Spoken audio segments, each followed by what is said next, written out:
मैं doctor Smita Sharma, associate professor in physics, government Dungar college Bikaner. आज हम निर्देश तंत्र पाठ के अंतर्गत एक समान क्षेत्र में गति का अध्ययन करेगा। इससे पहले वाले लेक्चर में भी हमने इस क्षेत्र का अध्ययन किया था। हमने ये कहा था कि एक समान क्षेत्र में गति के हम 3 टॉपिक्स पढ़ेंगे। पहला था गुरुत्वीय क्षेत्र, दूसरा हमारा है विद्युत क्षेत्र और तीसरा हमारा हम जो पढ़ेंगे वो है चुंबकीय क्षेत्र। तो इससे पूर्व लेक्चर में हमने गुरुत्वीय क्षेत्र का अध्ययन कर लिया था। आज हम पढ़ेंगे एक समान विद्युत क्षेत्र में अगर कोई कण गति करता है तो उसकी गति किस प्रकार। तो हम इसके लिए माना Q आवेश तथा M द्रव्यमान का कोई कण लेते हैं जो एक समान विद्युत क्षेत्र में गति कर रहा है। अब इस एक समान विद्युत क्षेत्र की जो विद्युत क्षेत्र की जो तीव्रता है वो माना क्षेत्र की तीव्रता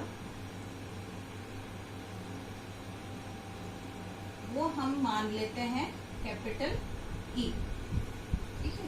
अब विद्युत क्षेत्र की तीव्रता होती क्या है?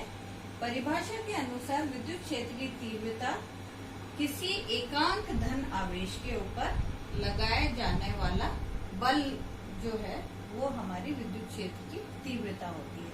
तो उस आधार पर यदि अगर Q आवेश जो है वो समान क्षेत्र में अगर गति करता है तो उस पर कितना बल लगेगा? उस पे जो बल लगेगा विद्युत क्षेत्र के कारण उसका मान होगा Q इंटू E। अब बल है तो बल को हम लिख सकते हैं md²r by dt square is equals to Q/E और हम लिख सकते हैं d²r upon dt square is equals to QE/m। तो ये क्या हो गया? ये त्वरण है आपका। तो इसका मतलब ये हो गया यदि Q आवेश तथा M द्रव्यमान का कोई कण अगर ऐसे विद्युत क्षेत्र में गति करता है जिसकी तीव्रता A है तो वह जो विद्युत क्षेत्र है वो उस कण के अंदर F त्वरण उत्पन्न कर देता है और ये त्वरण जो है वो QE/m के बराबर है। अब हम इस त्वरण की सहायता से उस कण की गति का मापन कर सकते हैं और उसके t समय पश्चात उसकी स्थिति क्या होगी उसके बारे में भी हम जानकारी प्राप्त कर सकते हैं। लेकिन ये जो है, ये जो इसकी गति है और ये जो वेग है ये हमारा 2 चीजों पर निर्भर करेगा। उस आधार पर हम इसकी 2 विशेष अवस्थाओं का अध्ययन करेंगे। तो पहली अवस्था क्या है? इसकी 2 विशेष अवस्थाएं होती है। एक तो जब कण तथा विद्युत क्षेत्र की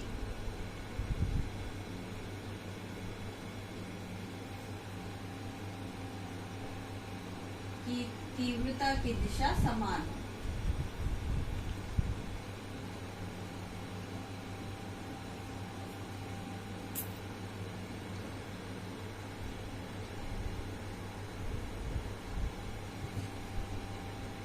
यहाँ हम कण की गति की बात कर रहे हैं। कण की गति तथा विद्युत क्षेत्र की तीव्रता की दिशा समान है। और दूसरा केस जब हो सकता है जब उनकी दिशा समान ना हो। तो हम पहला केस करेंगे कि जब कण की गति और विद्युत क्षेत्र की तीव्रता की दिशा अगर एक समान होती है तो वो ऐसी स्थिति में कण का वेग कितना होगा और उसकी t समय पश्चात उसकी स्थिति क्या होगी। तो हम यहीं से प्रारंभ करते हैं। हमारे पास हम ये मान लेते हैं, माना कण जो है वो x दिशा में गति कर रहा है।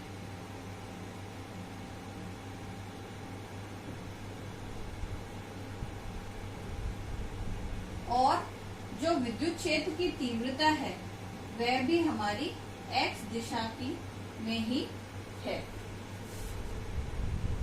तो इस आधार पर यदि हमारे पास त्वरण का तो समीकरण हमारे पास पहले ही है, QE बाय m के बराबर है, तो हम इसको लिख सकते हैं d2r by dt² is equals to QE by m।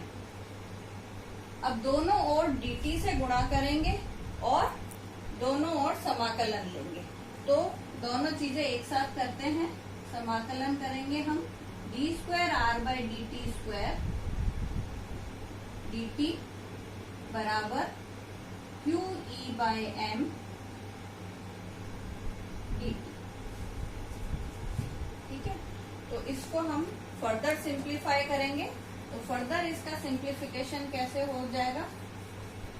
इसका सिंप्लीफिकेशन हो जाएगा dr बाय dt बराबर QE m t plus some constant. ठीक है, तो इसका सबसे पहले हम क्या करेंगे, इस कांस्टेंट का मान निकालेंगे। हमें मालूम है कांस्टेंट का मान हम हमेशा बाउंड्री कंडीशन सीमांत मान से निकालते हैं, तो हम इसके अंदर मान लेते हैं। अब ये देखो, ये dr बाई dt क्या हो गया, ये वेग है, क्योंकि x दिशा में है तो हम इसको x लिख सकते हैं। ठीक है, तो अब हम इसके अंदर बाउंड्री कंडीशन लगाते हैं। जब t बराबर 0, t बराबर 0 समय पर माना वेलोसिटी, जो कण की जो गति थी वो v0x। ठीक है, तो इस आधार पर अगर ये मान हम ऊपर उपरोक्त समीकरण में रखें तो c का मान हमें कितना प्राप्त होता है, ये 0 हो जाएगा और c का मान हमें प्राप्त होगा v0x। अब ये मान हम ऊपर वाली समीकरण में रख देते हैं तो हमें vx कितना प्राप्त हो जाएगा, vx का मान हमें प्राप्त होता है QE t by m plus v0x। अगर ये हमारा क्या है, जब कण और विद्युत क्षेत्र की तीव्रता दोनों की दिशा समान हो, कण की गति की और विद्युत क्षेत्र की तीव्रता की दिशा समान हो, तो कण जो है वो x दिशा में ही चलता रहेगा और उसका जो वेग है वो इस समीकरण द्वारा प्रदर्शित किया जा सकता है।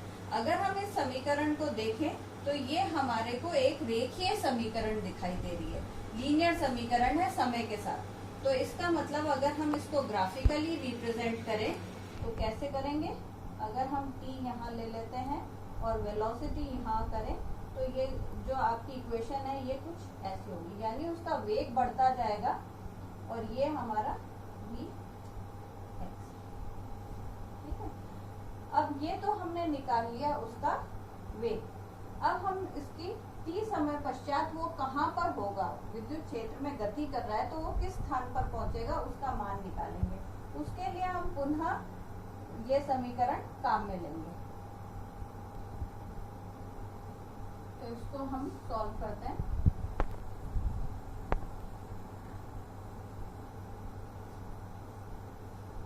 अब इसको पुनः समाकलन करेंगे। हम ये समीकरण ले लेते हैं, dr by dt is equals to QE by m t plus v0x। इस समीकरण को हम पुनः समाकलन करते हैं, dt से गुणा करके, दोनों ओर dt से गुणा कर देते हैं और पुनः समाकलन करते हैं। तो हम dt से गुणा कर देते हैं और समाकलन कर देते हैं। इसमें भी हम dt से गुणा कर देते हैं और समाकलन करते हैं। तो इससे हमें क्या प्राप्त होगा, क्योंकि ये x दिशा की बात हो रही है, हम इसके अंदर जो r का मान है उसको हम x लिख सकते हैं। इसको सिंप्लीफाई करेंगे तो ये हो जाएगा QE by m t² upon 2 plus v0x t plus some constant. अब ये जो कांस्टेंट है इसका मान भी हम वही सीमांत मान बाउंड्री कंडीशन से निकालेंगे। कैसे निकालेंगे? माना t बराबर 0 पर, t बराबर 0 पर x जो है मतलब कण की जो प्रारंभिक स्थिति है वो x नॉट द्वारा दी जाती है। तो इस आधार पर अगर हम इस सारे मानों को समीकरण उपरोक्त समीकरण में रखें तो हमारे को क्या मिलेगा? c डैश का मान। c डैश का मान कितना आ जाएगा? c डैश का मान आ जाएगा x नॉट। अब इस c डैश का मान हम इस समीकरण में रख देते हैं तो हमारे पास क्या आ जाएगी? समीकरण ये आ जाएगी QE by m t square by 2 plus v nought x t plus x nought. तो ये क्या आ गया? ये हमारी किसी कण की विद्युत क्षेत्र में स्थिति आ गई t समय पश्चात। अगर हम इस समीकरण को देखें तो ये समीकरण क्या है? ये समीकरण द्विघातीय समीकरण है।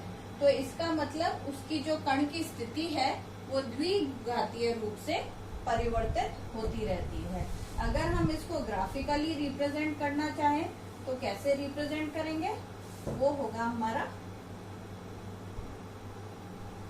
हम x इधर ले लेते हैं और t इस तरफ लें तो हमारा जो ग्राफिकल रिप्रेजेंटेशन होगा वो कुछ इस प्रकार से हो जाएगा, द्विघातीय रूप से परिवर्तित होगी।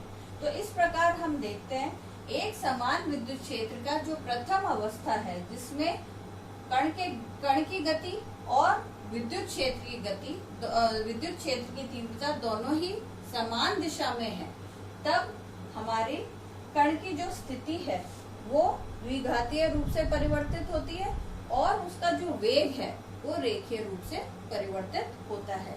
कण चलता x दिशा में ही अग्रसर होता है।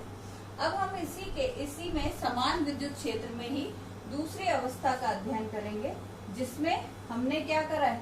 हमने कण की गति विद्युत क्षेत्र की तीव्रता के लंबवत ले ली। तब क्या होगा? तो ऐसी कौन सी स्थिति है? मान लिया हमने जो कण है, जो दूसरी अवस्था है, उसमें कण की गति विद्युत क्षेत्र की तीव्रता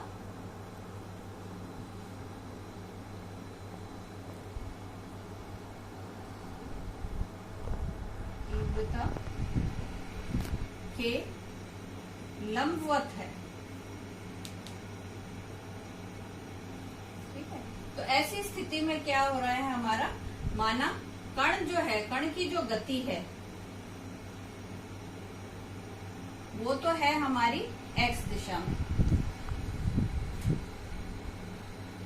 और विद्युत क्षेत्र की जो तीव्रता है वो हमारी y दिशा में लग रही है। अब हम इस केस के लिए कण का वेग निकालेंगे। कण का वेग कितना होगा और उसकी t समय पश्चात उसकी स्थिति क्या होगी। तो उसके लिए हम पुनः वही समीकरण लेंगे, F बराबर d square r by d t square is equals to QE by m।